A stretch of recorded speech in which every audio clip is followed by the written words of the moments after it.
Hello नमस्ते दोस्तों, कैसे हैं आप। आज मन हुआ मेरा कि चलिए एक वीडियो बनाया जाए और उस टॉपिक पर बनाया जाए जो बहुत ही कॉमन है और उसका नाम है स्ट्रेस मैनेजमेंट। इसका ख्याल मुझे इसलिए आया कि अभी कुछ दिन पहले ही मुझे किसी ने स्ट्रेस मैनेजमेंट प्रोग्राम के लिए इनवाइट किया था। ये मेरी लाइफ का दूसरा प्रोग्राम होने वाला था। तो जो बात मैंने उनसे शेयर की और जो बात मैंने उन्हें समझाई, वही बात मैं आपके साथ शेयर करना चाहता हूँ। स्ट्रेस मैनेजमेंट या स्ट्रेस की क्या परिभाषा है, इसकी 3 कैटेगरी है। ठीक है, इससे पहले एक बात और मैं समझाना चाहूँगा। जिन लोगों ने भी मनोविज्ञान पढ़ा है, जो मनोविज्ञान पढ़ने वाले हैं या जिन्होंने विज्ञान पढ़ा है, वो लोग ये बात जानते हैं कि ज़्यादातर जो आविष्कार हुए हैं, इन्वेंशंस हुई हैं, वो युद्ध के समय हुई है। यानी कि मनोविज्ञान का ज़्यादातर जो विकास हुआ है वो युद्ध के समय हुआ है, पहली बात। दूसरी बात, जो बड़े बड़े उद्योगपति हैं, इंडस्ट्रियलिस्ट हैं, वो लोग मनोवैज्ञानिक रखते हैं कि वो अपने प्रोडक्ट बेच सकें। ह्यूमन बिहेवियर को स्टडी इसलिए नहीं किया जाता कि हम ह्यूमन के बिहेव को अच्छा करें, हम उन्हें सात्विक बनाएं, हम अच्छे व्यक्ति बनाएं। जितने भी एक्सपेरिमेंट किए जाते हैं वो आदमी की कमजोरियों को आइडेंटिफाई करने के लिए किए जाते हैं। इसीलिए विज्ञापन बनते हैं। स्टोर के आप अगर कहीं खरीदारी करने जाते हैं तो वहाँ आप पाएंगे कि वहाँ भी एक मनोविज्ञान है, स्टोर का एक मनोविज्ञान है कि आदमी जब स्टोर में एंटर करे तो कौन सा प्रोडक्ट उसे दिखे, वो कैसे खरीद ले, कौन सा प्रोडक्ट है जो उसकी हाइट के अनुसार हो, लेडीज़ के अनुसार कौन सा प्रोडक्ट कहाँ रखना है, स्टोर में आगे रखना है, पीछे रखना है, ऊपर रखना है, किसकी रैपिंग कैसे होनी चाहिए। ये आदमी की जो कमजोरियां हैं, किसी बात को लेके जो वो रिस्पॉन्स करता है, उसको उन कमजोरियों का फ़ायदा उठाकर चीज़ें बनाई जाती हैं। मतलब एक तरह से कहा जाए, हम कैसे ज़्यादा से ज़्यादा ठगे जा सकते हैं, इसके लिए प्रोग्राम बनाए जाते हैं। ये सच्चाई है। युद्ध में हम कैसे जीत सकें, दूसरों के मुकाबले हमारे सैनिक कैसे अच्छे से मुकाबला कर सकें, इस संघर्ष में जीत सकें, इसके लिए मनोविज्ञान का आविष्कार हुआ था। मनोविज्ञान की ज़्यादातर खोजें उस समय हुई थी। तो मैं ये कहना चाहता हूँ कि 90% जो मनोविज्ञान बनता है उसको बनाने के पीछे एक कारण होता है कि कैसे हम इसका लाभ उठाएं। 10% ऐसे मनोवैज्ञानिक होते हैं जो मनुष्यता के लाभ के लिए, उसके उत्थान के लिए, उसकी कॉन्शियसनेस के डेवलपमेंट के लिए मनोविज्ञान को डेवलप करती है, ऐसी चीज़ों को डेवलप करती हैं, टेक्निक्स को डेवलप करती हैं, थ्योरीज़ को खोजती हैं। तो स्ट्रेस की 3 कैटेगरी बनी, 3 परिभाषाएं बनी और 3 प्रोग्राम बने। पहला वो प्रोग्राम जो बड़े बड़े उद्योगपति बनाते हैं, जो परिभाषा स्कूलों में सिखाई जाती हैं, कॉलेज में सिखाई जाती हैं, कंपनीज़ के सेमिनार में सिखाई जाती हैं। और दूसरी वो परिभाषा और वो प्रोग्राम बना जो मनोवैज्ञानिक अपनी लैब में खोजते हैं। 10% लोग, ये बहुत कम पॉपुलर होती हैं, और जो लोग इन्हें लेकर आते हैं मैं उनके बारे में बताऊंगा। और फिर एक तीसरी कैटेगरी है जो पूरी मनुष्यता को बदल देती है। यानी अब मैं स्ट्रेस के 3 प्रोग्रामों के नाम लूँगा। पहला है स्ट्रेस मैनेजमेंट प्रोग्राम, यानी कि तनाव का प्रबंधन करने के उपाय। दूसरा प्रोग्राम है स्ट्रेस रिडक्शन प्रोग्राम, जिन तनाव को भगाने के प्रोग्राम, तनाव से दूर रहने के प्रोग्राम, भी तनाव हो ही ना। और तीसरा है तनाव मुक्त जीवन, जो बुद्ध पुरुषों ने प्रोग्राम बनाए हैं, जो बुद्ध पुरुषों ने आम मनुष्यों के लिए मॉडल बनाए हैं कि भाई तुम इस मॉडल से जियोगे तो स्ट्रेस फ्री लाइफ जी पाओगे, तनाव मुक्त जीवन जी पाओगे। पहला जो प्रोग्राम है जो उद्योगपति बनाते हैं, जो कंपनीज बनाती हैं, उसमें क्या होता है, उसमें हमें तनाव में रहकर जीना होता है, तनाव में रह के हमें संघर्ष करना होता है, तनाव में रह के हमें जीतना होता है। ठीक है, और ये जो परिभाषाएं शुरू होती हैं, जो जितनी भी किताबें हैं उनमें ये सभी परिभाषाएं और प्रोग्राम हैं, वो शुरू, उनकी लाइनें कैसे शुरू होती हैं। सबसे पहले तो वो ये समझाते हैं कि आप एक सोशल एनिमल हैं, मतलब आप पशु हैं। इसका मतलब ये हुआ कि जो पशुओं पर जो थ्योरी चलती है लर्निंग की या उनसे काम लेने की, वो सब आप पर अप्लाई होगी। सीधी सी बात है, लॉजिकल बात है, इसमें कोई किंतु परंतु नहीं है। पशु कैसे लर्न कर सकता है? देखिए, आप मसल कैसे बनाते हैं? पहले आप 10 किलो वज़न उठाते हैं, फिर आप 12 किलो उठाते हैं, फिर 15 किलो उठाते हैं, धीरे धीरे मसल डेवलप होती है। ऐसे ही पशु से काम लिया जाता है, इस लिहाज से आदमियों को तैयार किया जाता है। मैं एक एग्जांपल देना चाहता हूँ।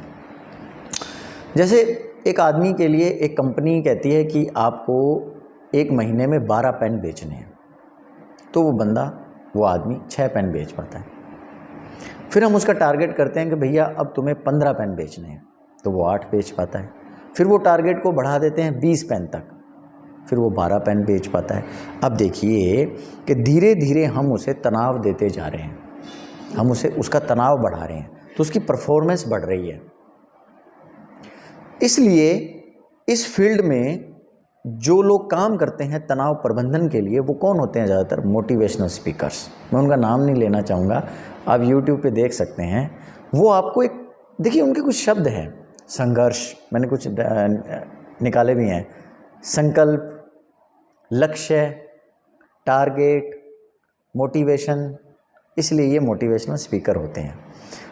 ये कहते हैं कि इनकी जो थ्योरी है वो मैंने कुछ निकाली हैं। इधर मेरे पास लैपटॉप है और इधर मैंने कुछ पॉइंट्स लिखे हैं। सबसे पहले वो क्या समझाते हैं? वो ये समझाते हैं कि तनाव जीवन का अनिवार्य हिस्सा है, तनाव होगा ही होगा।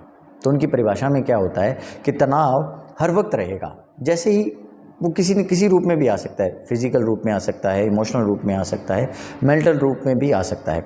तो अभी हाल ही में एक बहुत रिनाउंड एक व्यक्ति हैं, उन्होंने स्ट्रेस पर बुक लिखी है, तो मैंने वहाँ से एक परिभाषा, एक चीज़ निकाली है, वो मैं आपके साथ शेयर कर लेता हूँ हूबहू। वो लिखते हैं, contrary to the popular belief, यानी कि आम धारणा के विपरीत, stress needs not always be bad. जो तनाव है वो हमेशा ही बुरा नहीं होता है। जैसे हम मानते हैं कि आदमी तनाव से गुजरता है और तनाव बुरा होता है, तो ये लोग हमें सिखा देते हैं कि तनाव कोई बुरी चीज़ नहीं है। There are 2 types of stress, 2 प्रकार के तनाव हैं, namely good stress and bad stress. The bad stress has been called as a distress, यानी कि डिस्ट्रेस जो है उसको हम बुरा तनाव कहते हैं, while the good stress is also known as eustress. इसकी जो स्पेलिंग है वो है EUSTRESS, यूस्ट्रेस। ये गुड स्ट्रेस होता है। तो बैड स्ट्रेस जो होता है वो आपको चिंताजनक बनाता है, चिड़चिड़ा बनाता है और आपकी स्पिरिट को कम करता है और आपके अंदर फिजियोलॉजिकल और साइकोलॉजिकल जो सफरिंग्स है वो बनाता है। इसके विपरीत जो अच्छे वाला स्ट्रेस है, यानी कि जो यूस्ट्रेस है, वो आपको नए नए चैलेंजेस देता है। देखिए ये भी एक नया शब्द है, चैलेंजेस, चुनौती। अरे लैपटॉप बंद हो गया है, कोई बात नहीं, ठीक है, बस आप मेरी बात समझ गए। और ये आपको ज़िंदगी में कुछ नया अचीव कराता है, आपको महान बनाता है, आपको ज़्यादा अमीर बनाता है, आपको प्रमोशंस दिलाता है, आपको आगे बढ़ाता है। ये सारा क्या होता है? यूस्ट्रेस होता है। पर यह भी मानता है कि तनाव जीवन का अनिवार्य हिस्सा है, हमें इस तनाव यानी कि संघर्ष में कैसे रहना है। ठीक है, समझने के लिए हम फिर से एक बार एक लाइन खींचते हैं। देखिए ये एक लाइन है, इस लाइन के ऊपर तनाव है और इस तनाव में हमें जीना है, इस तनाव में हमें काम करना है, हमें टारगेट मिलेंगे, हमें वो टारगेट अचीव करने हैं और स्ट्रेस आएगा, उस स्ट्रेस में हमने रहना है, उसे स्वीकार करना है, इस सोच के साथ, इस बिलीफ के साथ, इस थॉट के साथ कि ये जो स्ट्रेस है ये सत्य है, ये हर वक्त रहता है, इसमें हमें जीतना है। हम जीतते जाएंगे, आगे बढ़ते जाएंगे और उससे हमें जो सफरिंग है उस स्ट्रेस से हम बाहर ना आ जाएं, इसके लिए बड़े बड़े अच्छे पैकेज हैं, हॉलीडे पैकेज हैं, गाड़ी है, मकान है, सब कुछ आपको मिलेगा। तो वो कहीं ना कहीं वहाँ से कवर अप होता रहता है। इससे नीचे क्या है? तनाव नहीं है। तनाव के पास जाते हैं लेकिन तनाव से दूर निकल आते हैं। इसके लिए कुछ अच्छे साइकोलॉजिस्ट काम करते हैं जो स्ट्रेस रिडक्शन टेक्निक्स के बारे में आपको बताते हैं। तो आप उतना तनाव नहीं झेल पाते या उतने तनाव में जाना नहीं चाहते, उससे पहले ही बाहर निकल आ पाते हैं। इसमें ज़्यादातर काम करते हैं हमारे स्पिरिचुअल गुरु। अब मैं उनके नाम भी नहीं लूँगा, आप यूट्यूब पे सर्च करें कि कौन कौन से स्पिरिचुअल गुरुज़ हैं आपके। वे लोग तनाव से दूर करें, ये हेडिंग रहेगी, तनाव को भगाएं, ये हेडिंग रहेगी। और कुछ मनोवैज्ञानिक हैं, बहुत अच्छी टेक्निक्स देते हैं। एक कॉन्सेप्ट देते हैं, एक आपको थॉट प्रोसेस देते हैं, उसमें आप तनाव से नीचे रहते हैं और अपनी आम मर्रा की ज़िंदगी जीते हैं। फिर आते हैं हमारे बुद्ध पुरुष, एनलाइटेंड पर्सन्स, संत, जिन्होंने बहुत अच्छे प्रोग्राम बनाए हैं, बहुत अच्छी थ्योरीज दी हैं, कॉन्सेप्ट दिया है, और वो स्ट्रेस फ्री लाइफ, तनाव मुक्त जीवन के बारे में हमें वो बताते हैं। मैंने इस प्रोग्राम में ऐसा लिखा नहीं है यहाँ पर कुछ, वो प्रोग्राम मैं करवाता हूँ।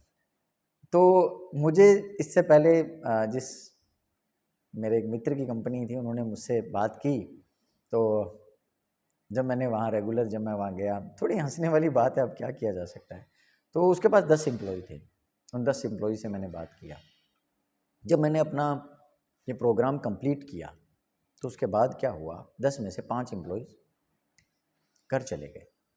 वो इसलिए चले गए क्योंकि उनको ये रियलाइज़ हुआ कि ये वो काम नहीं है जो वो करना चाहते हैं।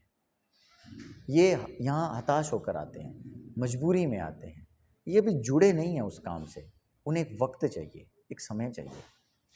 और उस जो बचे हुए 5 लोग थे, उसमें से एक आदमी ऐसा था जिसने एक ही प्रोडक्ट बेचा था, लेकिन इस प्रोग्राम को करने के बाद उसने 60 प्रोडक्ट बेचे, यानी कि 60 टाइम्स ज़्यादा प्रोडक्टिविटी के साथ उसने काम किया। ये था स्ट्रेस फ्री लाइफ। अब उस आदमी को टारगेट देने की कोई ज़रूरत नहीं है, क्योंकि उसको ये रियलाइज़ हुआ कि वो इस काम के लिए बना है, वो इस सेवा के लिए बना है। अभी तक वो कंफ्यूजिंग स्टेट में था, उसे पता ही नहीं था कि क्या कार्य होता है, क्या नौकरी होती है, क्या कर्म होता है, मुझे कर्म करने चाहिए कि नहीं करने चाहिए, मुझे ये धन के लिए करने चाहिए, नहीं करने चाहिए, मैं इस कंपनी को किस नज़रिए से देखता हूँ, मैं मेरे मालिक को किस नज़रिए से देखता हूँ, मैं मेरे कुलिग्स को किस नज़रिए से देखता हूँ। ये एक ऑल ओवर ऐसा प्रोग्राम है, स्ट्रेस फ्री लाइफ, जिसमें आदमी की ज़िंदगी में तनाव नाम की तो कुछ चीज़ कैसे हो सकती है यार? तनाव कैसे हो सकता है? किसी काम को कर मतलब सेवा करने का तनाव कैसे हो सकता है?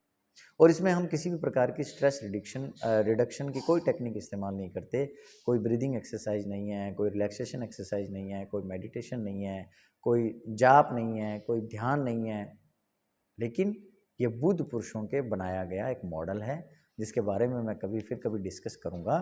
पर आपको मैं ये बताना चाहता हूँ कि आप किस मॉडल से जी रहे हैं और किस मॉडल में फंसे हैं।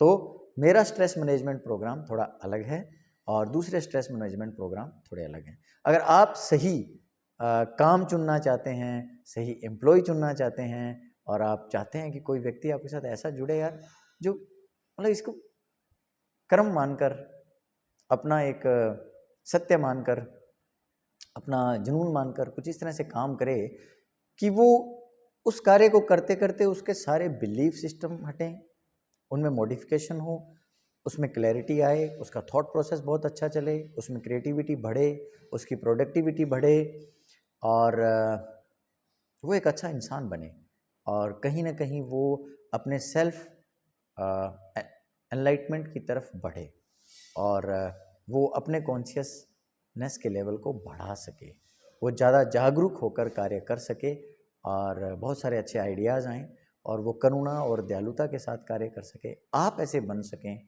आपके पास अच्छे आइडियाज़ हों, या आप इस तरह के अच्छे कोर्सेज़ करवाने वाले बन सकें, तो मैं उसके लिए तो खैर उपलब्ध हूँ ही। तो ये बात मैं आज शेयर करना चाहता था। तो ये मैं उस मित्र को भी भेजूँगा जो मुझसे स्ट्रेस मैनेजमेंट के लिए बारे में पूछ रहे थे कि आप स्ट्रेस मैनेजमेंट प्रोग्राम करवाएं। उनको लगता है ये कोई आधा घंटे का प्रोग्राम होता है, हम कुछ टेक्निक्स बताते हैं, कोई मेडिटेशन प्रोग्राम बताते हैं जिसे लोग करते हैं। नहीं, ऐसा नहीं है।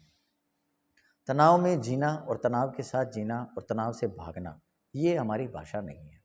हमारी भाषा है तनाव मुक्त की। धन्यवाद।